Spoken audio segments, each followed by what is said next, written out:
ইনকিলাব মঞ্চের সাবেক মুখপাত্র শরীফ ওসমান হাদী হত্যা মামলার প্রধান আসামি ফয়সাল করিম মাসুদকে ভারতে গ্রেফতার করা হয়েছে।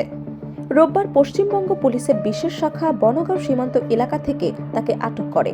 ভারতীয় সংবাদ সংস্থা ANI পশ্চিমবঙ্গ পুলিশের বরাত দিয়ে এ তথ্য জানিয়েছে। প্রতিবেদনে বলা হয়েছে, অবৈধভাবে ভারতে অনুপ্রবেশ ও অবস্থানের অভিযোগে রাহুল ওরফে ফয়সাল করিম মাসুদ এবং আলমগীর হোসেন নামে দুই বাংলাদেশি নাগরিককে গ্রেফতার করা হয়েছে। পশ্চিমবঙ্গ পুলিশের স্পেশাল টাস্ক ফোর্স রোববার তাদের আটক করে।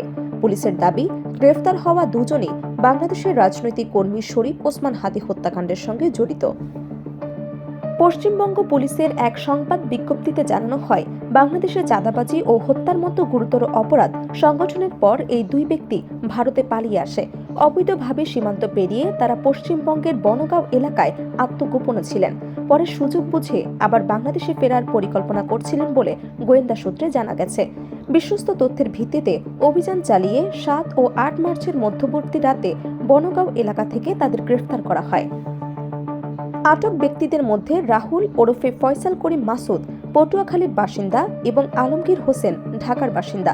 প্রাথমিক জিজ্ঞাসাবাদে পুলিশ জানতে পেরেছে, ওসমান হাদী হত্যাকাণ্ডের পর তারা মেঘালয় সীমান্ত দিয়ে অবৈধভাবে ভারতে প্রবেশ করে। এরপর ভারতের বিভিন্ন এলাকায় অবস্থান করার পর সম্প্রতি বাংলাদেশে ফেরার উদ্দেশ্যে বনগাঁও সীমান্ত এলাকায় জড়ো হয়েছিলেন। এই ঘটনায় তাদের বিরুদ্ধে সুনির্দিষ্ট ধারায় মামলা দায়ের করা হয়েছে। রোববার আদালতে হাজির করা হলে আদালত তাদের পুলিশি হেফাজতে পাঠানোর নির্দেশ দেন।